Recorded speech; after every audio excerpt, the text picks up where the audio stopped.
महाराष्ट्र हादरला, चांद्यात मित्रावरच झाडल्या गोळ्या, कंदुरी पार्टीत रक्तरंजित थरार.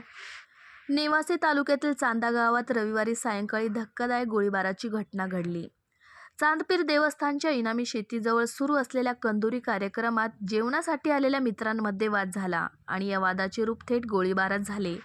या घटनेत चांदा बसस्थानक परिसरात राहणाऱ्या बकऱ्यांचा व्यापारी युवक शाहिद राजू शेख कोतवाल वय वर्ष 24 याचा जागीच मृत्यू झाला. सायंकाळी सुमारे 5 वाजण्याच्या सुमारास ही घटना घडली. वादानंतर झालेल्या गोळीबारात शाहिद शेख याच्या छातीत गोळी लागल्याने त्याचा घटनास्थळीच मृत्यू झाला. घटनेनंतर इतर तरुण शस्त्रासह पसार झाल्याची चर्चा ग्रामस्थांमध्ये सुरू आहे.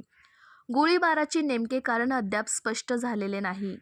घटनेची माहिती मिळताच शिंगणापूर पोलीस तातडीने घटनास्थळी दाखल झाले. पोलिसांनी घटनास्थळाची पाहणी केली असता कोणतेही शस्त्र आढळून आले नाही. मयत शाहिद शेख याचा मृतदेह पुढील शवविच्छेदनासाठी नगर येथील जिल्हा रुग्णालयात पाठवण्यात आला आहे. या घटनेमुळे चांदा गावात एकच खळबळ उडाली आहे.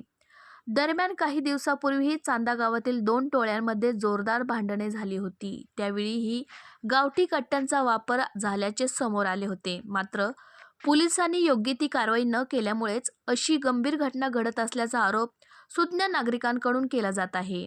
गावात अनेक तरुणांकडे बेकायदेशीर शस्त्र असल्याची चर्चा उघडपणे सुरू असून या घटनेची सखोल चौकशी करून दोषीवर कठोर कारवाई करण्याची मागणी नागरिकांनी केली आहे.